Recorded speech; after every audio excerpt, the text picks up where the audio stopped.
Welcome to the UK 4-Hour Workweek podcast, where you will find all you need to break free and live the life you want. Thank you, guys. So I'd like to start by saying thank you for coming out. I'm blessed to be able to speak to audiences all around the world, but this is actually my first time to ever speak in front of an England audience. There we go. Ben over there is obviously way more happier about that fact than I am, which is good. But it is. I'm from London originally. I was born and raised in Wimbledon, so it's nice to sort of be home and kind of, have the opportunity to be in front of you guys. So I'm going to try not to spoil the projector too much here. But before I start breaking down some of the VA stuff, I just want to have a couple of shows of hands, and then we'll... Hi, Joanna. How are you? Hello. I've never met Joanna before, but I'm just saying hello to her because I'm nice like that. Okay. So yeah, before we start going down into the VA stuff and talking about building virtual teams and automating and trying to bring a little bit of calm to the entrepreneurial storm that I know probably a lot of you are experiencing in some capacity. If you're not experiencing it, then chances are you probably will at some point in the future. I just want to tell you a little bit about my journey and how I got to where I am now, so you can sort of try and put this into context.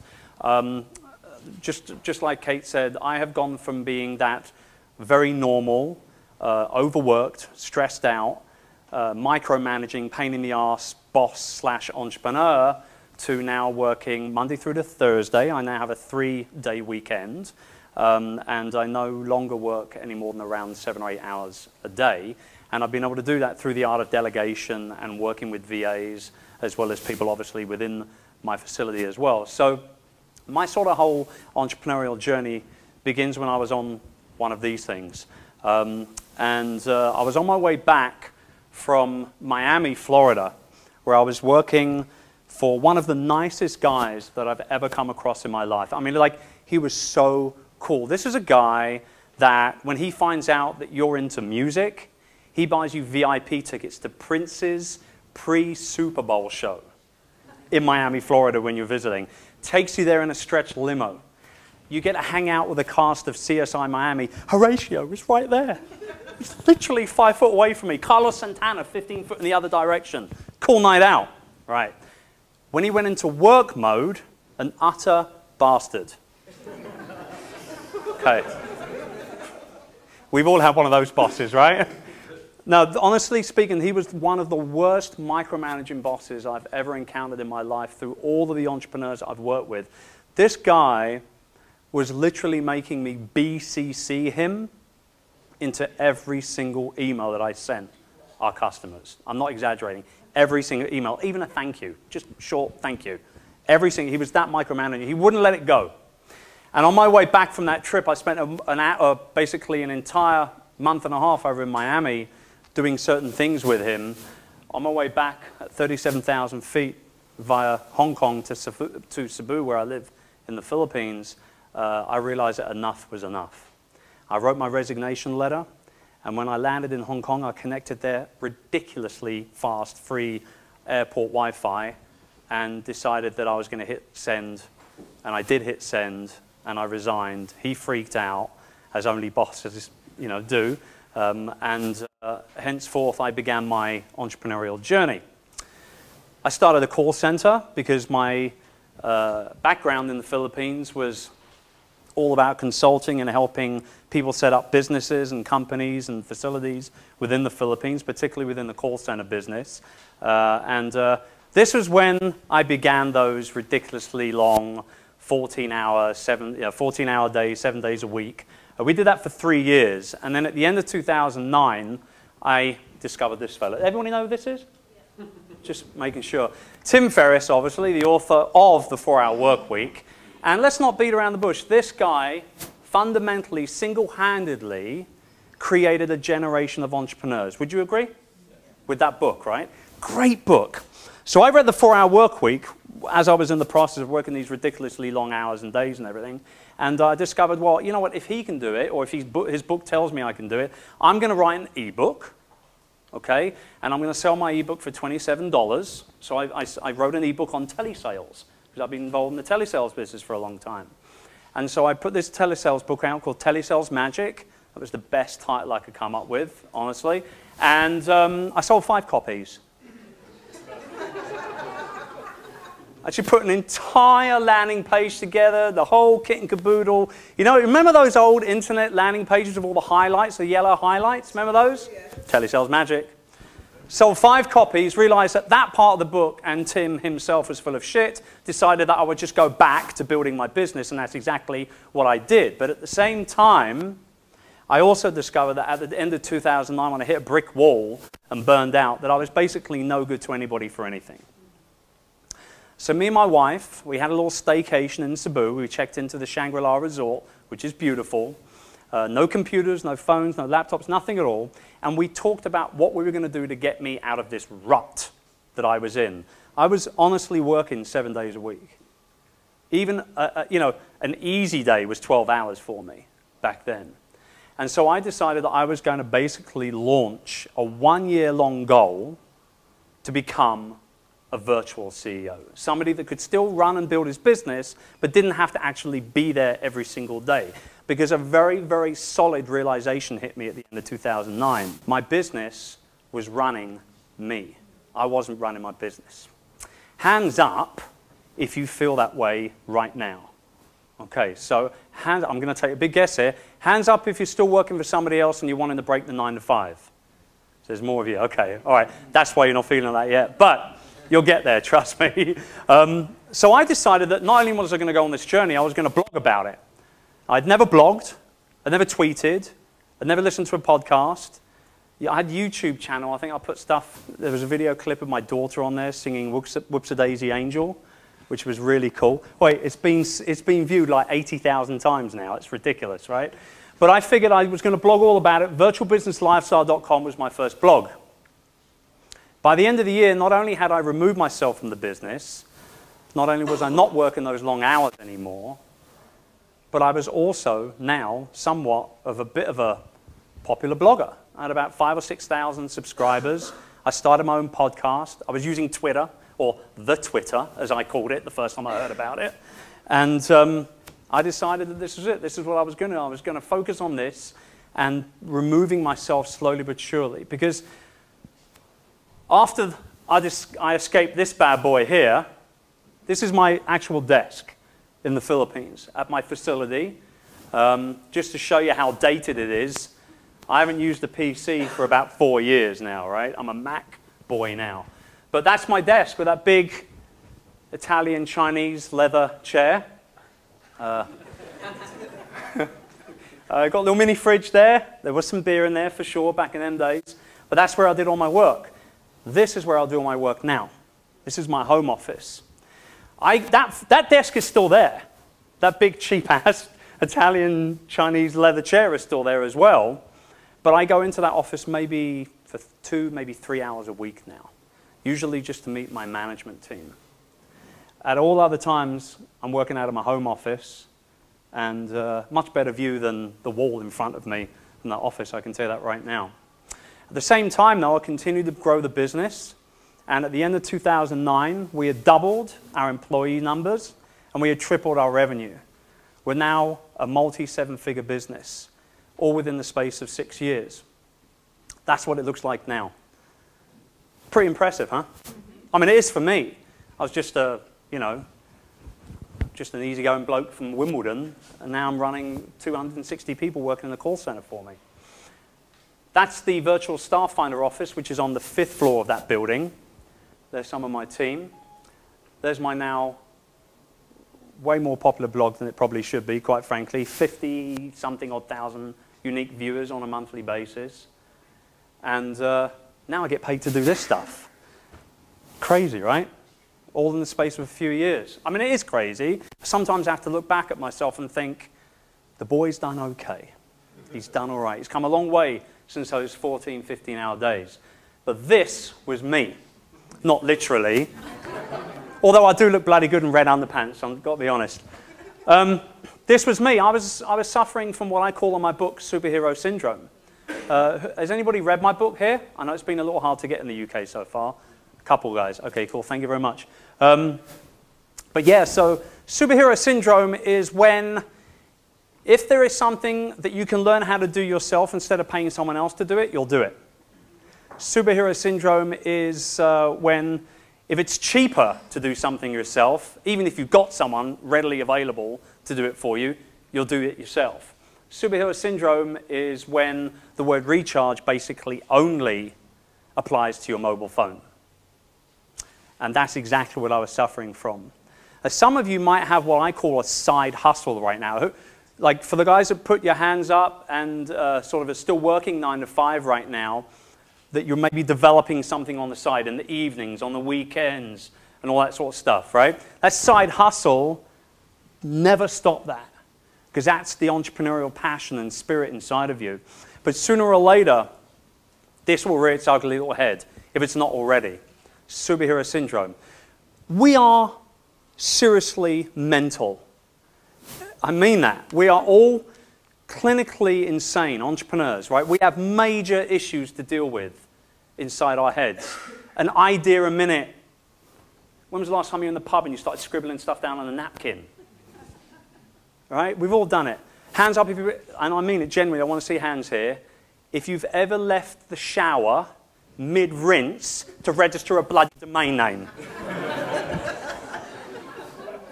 Right? He's at the back thinking, thank God I'm not alone anymore and I can find it.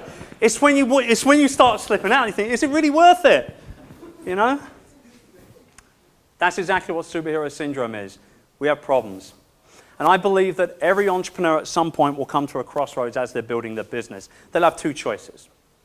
The first choice will be to start outsourcing per task or per project. Okay? This is when you might use a website like Elance or Freelance or Odesk. You heard of these sites? Okay. So that's the first type of outsourcing you can get involved with. That's when you hire someone to do A for you. Maybe it be a logo design or a landing page to be put together, or possibly maybe some, transcription done of a podcast or a video that you've got that you want to turn into an ebook to give away as an opt-in magnet on your blog or whatever the case may be. That's a task-based outsourcing role. And they're great until you want to take it to the next level. And this is what I really want to try and focus in on for the rest of the talk. And that is to start outsourcing per role. Okay? Now, I still do this myself. I don't have a full-time graphic designer, nor do I have a full-time web developer. So when I need graphics put together, or when I need a landing page built, or website tweaked or customized, I will hire people on a task-by-task basis. But for any other area of my business where it is either a part-time or a full-time position that I need filled, I'll look at hiring per role. And that's one of the key points to the success of any entrepreneur when they outsource, is to hire for the role, not for the task. When you talk about building a team, it's about doing exactly that. It's about instilling your thoughts, your visions, your passions for your business, for the products and for the services that you have created to solve the problems and answer the questions of your customers and your prospective customers, right? Because that's what we do as entrepreneurs. That's all we're about as entrepreneurs. That's what we're here for. Don't start getting all kind of delusions of grandeur about this whole thing. We are here to answer questions and solve problems. That's our job. That's our role as an entrepreneur. And we do that by, like I say, creating products and services, or maybe just experiences. Even Walt Disney did exactly that. Create an amazing experience. You ever go to Disneyland? It's a great experience. What problem is he solving? Keeping the kids amused for the day. And anybody that's a parent will know how brutally hard that is at certain times. So what I want to do now is break it down a little bit, role by role. Because one of the biggest mistakes that people make when they start outsourcing is believing that there's one VA that can do all this stuff for you. All right? I call this the myth of the super VA. And it's been busted over, and I should have my own bloody Discovery Channel TV show about this. So the first type of VA that anybody will look to be hiring on a full-time basis should be your general VA, a GVA. Okay? I believe every entrepreneur on the planet should have a general VA. Regardless of how big or small your business is, they can help you. They can help you. They can do tasks such as managing your social media for you. They can draft blog posts. They can do transcriptions for you. They can maybe handle your website inquiries, do a little bit of customer service for you. This is kind of like your average kind of Gal Friday type of role, right? Some VAs can do a lot more than that. Some of them are a lot more niched. You find some VAs will just focus only on social media or only on business admin work. But that general VA right there is somebody that you should be looking to incorporate into your business as early on as possible, but only when it's obviously the right thing for you to do. Because this is the start of building the entire team. One role after another until you've got this one cohesive unit. Incidentally, let me just point it out. These are not people that you hire on a regular basis or a full-time or even a part-time basis. These are people that you just hire as and when you need them. Now, I regularly podcast and I regularly do video blogging as well, but I still don't hire those audio and those video editors full-time. They get paid per video or per podcast. That's exactly the way it's set up. But they all work together perfectly in unison. That is, right there, the anatomy of the virtual team. That's the way they interact with each other. And when you get to the point where you've got maybe 3 or 4 people that you're working with, this person right here, who has been with you for a certain period of time at this point, becomes your go-to source for that project manager role. Because what's going to happen is this. You start managing this person, then maybe you bring on this guy, then maybe this guy, and then this lady here. And now what you're doing, you're no longer running your business, you're just managing people. So developing this person into a project manager means you work again with just this person. And then this person manages the rest of the team for you. Now you can get back to running your business again instead of your business slowly but surely sucking you back in and running you, right? So there are 3 components of a really, really good hire. And it doesn't matter what position you're looking at. Obviously, there's a lot more than just 3, but these are my 3 main ones that I personally look at really focusing in on. And I'm going to sort of zoom through a lot of this stuff because I know that there's going to probably be a certain amount of questions, and I want to try and get to as many of them as I possibly can because everyone's in very different positions right now in their VA needs or desires. But at one point or another, they'll all cross over, I can promise you that. So the first one is the skill set. This is kind of an obvious one, but you'd be surprised how many times people, when they're hiring, particularly on job posting sites, forget about this. They get a really well-written cover letter or a well-written cover email, and they think, well, this person's English is great, particularly if you're looking to outsource overseas. Look at the grammar's great, the spelling. How do you know that person hasn't paid somebody from London? Well, actually, if we're talking about grammar, it'd be probably better off a little bit further up, wouldn't it? But you see what I'm getting at here, right? You can't go on that, but a lot of people do start to kind of lower their guard down a little bit right at the beginning of the hiring process. So the first one is make sure they've got the skill set and obviously the relevant experience for either the task or the role that you're looking to hire. The next one is the growth mindset.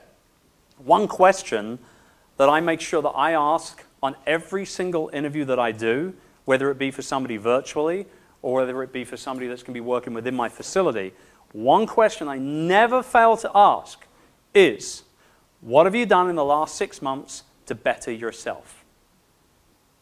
I want something. Give me anything. Tell me you've read a book.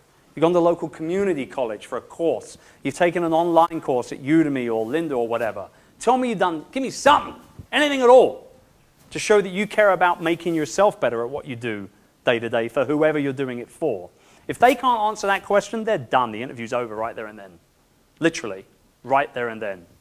And then the last part is the personality. This, for me, is probably the most important part of the entire hiring process. Because, to a certain degree, skills and experience can be learned and gained. Would you agree?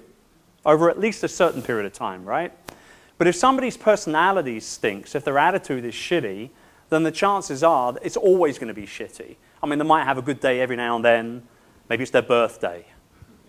Whatever, right? But the fact of the matter is, ultimately, if the personality stinks, then the chances are your working relationship with them is going to stink as well. I've made plenty of bad hires. I'm no golden child when it comes to this stuff. I've learned throughout the course of the years and the hundreds, thousands of VAs that I've worked with and trained and all the rest of it over the time that I've been doing this. I've learned to see the good ones from the bad ones a little easier. But trust me, every single hire you make holds a risk. And it doesn't matter whether they're right in your next door neighbor's garden or on the other side of the planet. It doesn't matter whether they're working right with you in the office or whether they're working down the street. Every hire carries a risk, right? Every single hire. But if you can do anything possible to edge your bet, so to speak, when you're hiring somebody, it's worthwhile. And personality for me is key. Another question I ask on every single interview without fail is, what can you tell me about me and my business? Blow my own trumpet for me. Make me feel good. Tell me you read my blog or my book or listen to my podcast or understand that I do this, this, and this. If they're on an interview with me and they haven't even bothered to find out anything about the guy that's interviewing them, what do you think the chances are of me hiring them? Next to zero. Now, that's not me being an egotistical twat. It just is what it is. I want my people or my potential people to make sure that they understand exactly what I'm all about before they even start working for me.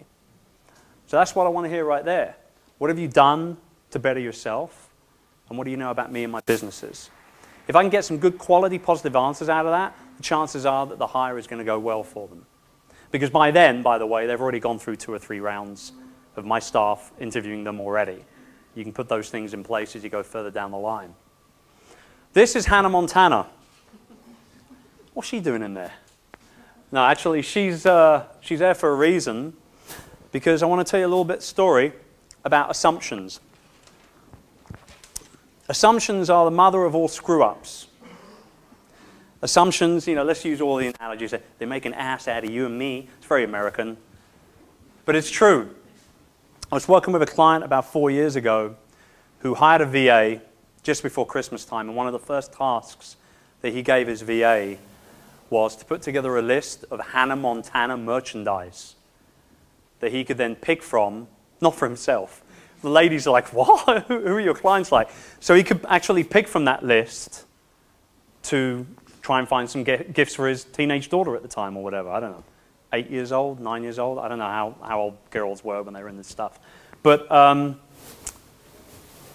get a raving email from the guy noting all these problems with the task that had just been sent through to him via his VA. Why is she using Times Roman? Why is it size 12? I like it Arial, size 10. Okay. Why is she using purple and pink? My corporate colors are green and blue. Where are the prices? I want links. All these problems. And I just turned around and said to him, well, let me ask you something, Mike. Did you ask your VA to do all those things? Well, no, I just assumed that she was, aha. So he made one of the cardinal errors of delegating, period, whether it be virtual or physical, and that is assuming that the person that he was delegating that particular task to knew exactly how he wanted it. The fact of the matter is that every single employee that you hire will need some kind of training. Even if they've got the right skill set, even if they've got the right kind of experience, they've never worked with you before. They don't know what you like, what you don't like, how you like Excel spreadsheets put together or not. They don't know any of that stuff. You've got to show them. You've got to train them. So let's talk about training real quick. I'm getting to the end of things here so I can hopefully answer all your questions. The VA training trifecta. These are the 3 best ways to be able to train virtual staff. Proven and tested. The first type is written. Okay, self-explanatory. Email, maybe within a project management system such as Basecamp, Asana, Huddle, Podio, whatever your drug of choice is when it comes to project management, whatever works. And I also use, what I sometimes do is I have little short voice notes that I then upload to Dropbox that one of my VAs will transcribe and then send to the relative VA, or the relevant VA rather, in regards to the task. I very rarely use written types of ways to be able to train and work with my staff. Next up is audio. A little bit more of a fun concept. Who wants to sit in front of a computer typing out lots of tasks, right? So file sharing, Skype calls, maybe even a little bit of Skype video calling as well, where you're talking your VA through how you want something done, the way that you want that document to look or not look, whatever the case may be. And then lastly, my personal favorite is video. The reason why I love video so much is because as human beings, we're very visual people. I honestly, genuinely got very, very, very excited when Instagram told the world that they were going to be doing 15-second videos. That's how lame my life is. I actually got genuinely excited because I love video. Not just to sort of mess around and act a fool on myself and share it to the world, but I genuinely like it because with something as simple as a screen capture video, you can train your VA exactly on how you want something done. Let me give you a very, very clear idea as to how this will work. Let's say you blog. Anybody here got a blog? Come on, let me see the hands. Put them up high. So maybe like 30% of the room. This is the problem with England. This is why we're so behind the bloody Americans. Start blogging, will ya? Who's got a podcast? Hallelujah. You three, the three musketeers, right here. Start blogging, start podcasting, guys. I'm telling you right now, if I could do one thing in my business, if I could, get in that DeLorean and hop back a few years, I would have started blogging and podcasting 2-3 years earlier than I actually did. Because it's helped me grow my business more than any other type of marketing on the planet. That's a whole different talk, content marketing. Maybe if these guys are mental enough to have me back at some point in the future, I'll do that one. But here's the scenario. Let's say you blog 3 times a week. Anybody that does blog, the few of you that are here, you know how much time, energy, love, effort, blood, sweat, and tears you put into writing that blog post, right? Let's say an hour. Let's say you're writing 600-700 words, 1 hour, right? Then you've got to take that piece of content that you've lovingly created to share with the world, put it in the WordPress, unless you're using Blogger, and then you're back in 2002. Don't use Blogger, yeah?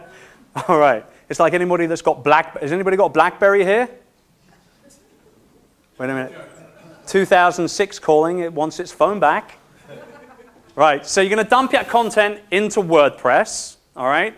And then you're going to start making it look all pretty. You're going to embed some video, maybe an image or two. You're going to do some bold, some italic, underline, maybe some H2, H3 tags, subtitles. Going to make it all look pretty, some URL, hyperlinks, link back to some of your old stuff, link back to some other cool stuff that's not on your site, do all that stuff. On average, I had 5 very well-known bloggers time this for me. Very well-known bloggers that blog all the time. On average, 45 minutes. It's a long time. How much do you value your time every hour? Think about that. 45 minutes just to lay out the blog post, not to write the thing.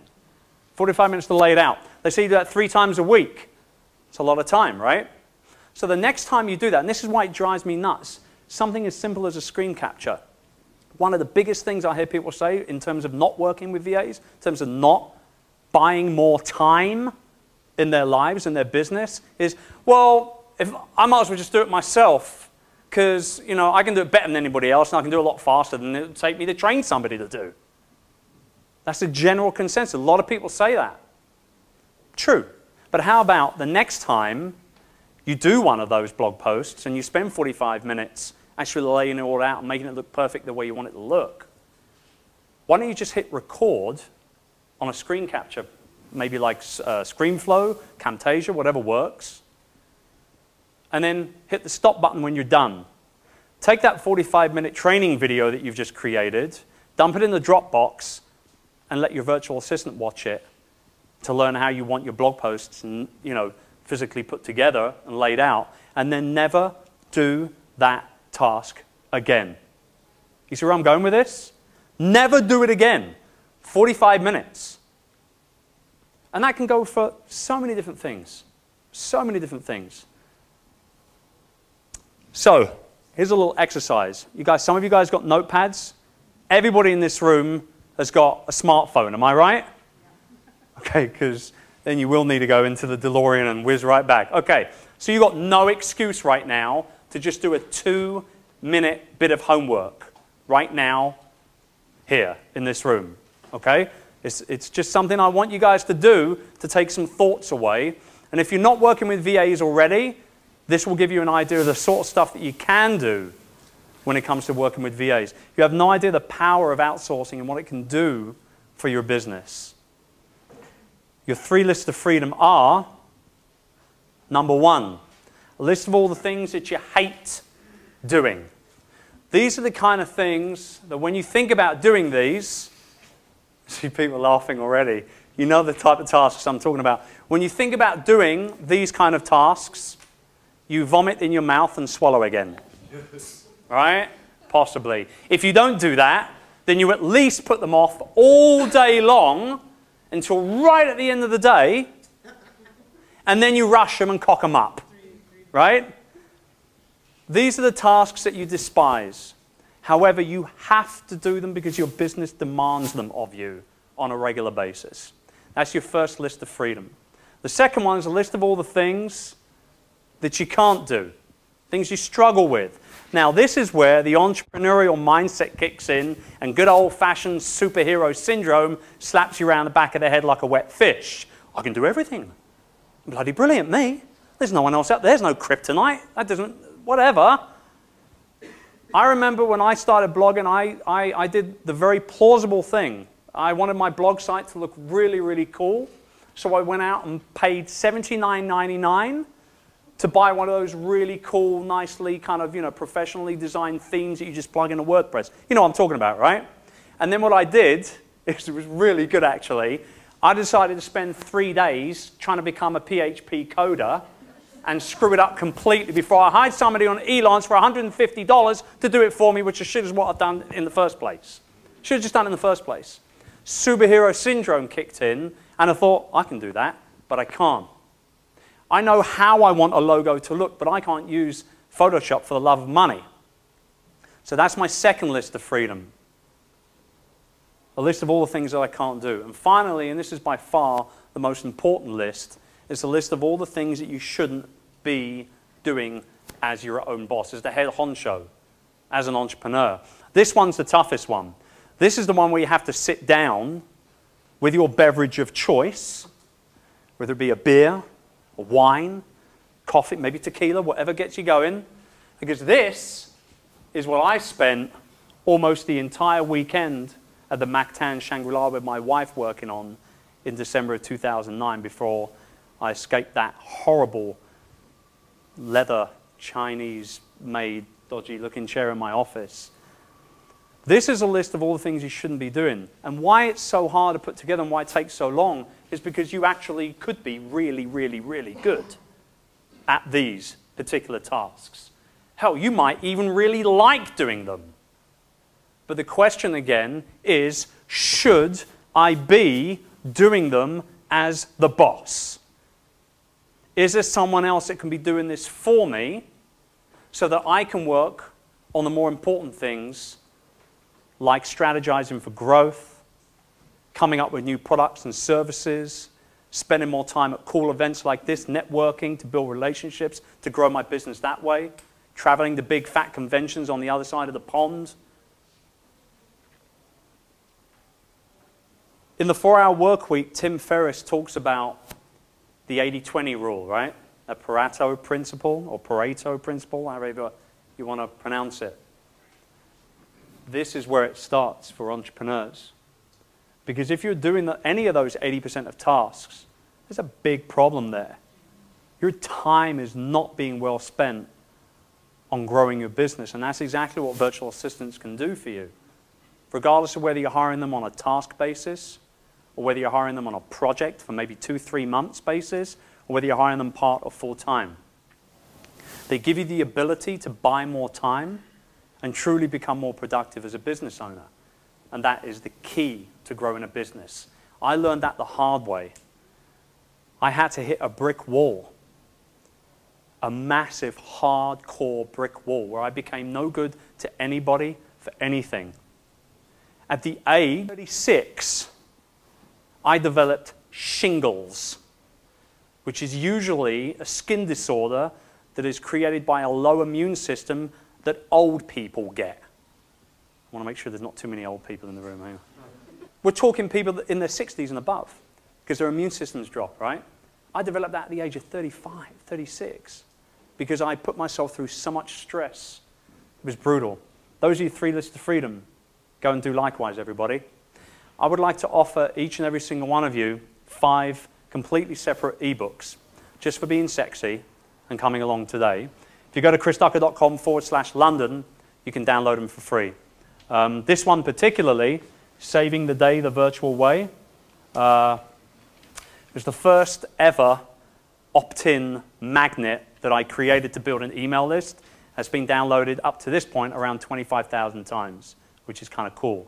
And it's a really good quality step-by-step guide to finding, hiring, and working with VAs, which I then followed up, obviously, with Virtual Freedom.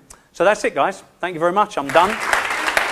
You have been listening to the 4-Hour Workweek podcast, brought to you by 4hourworkweek.co.uk for all your startup and lifestyle resources.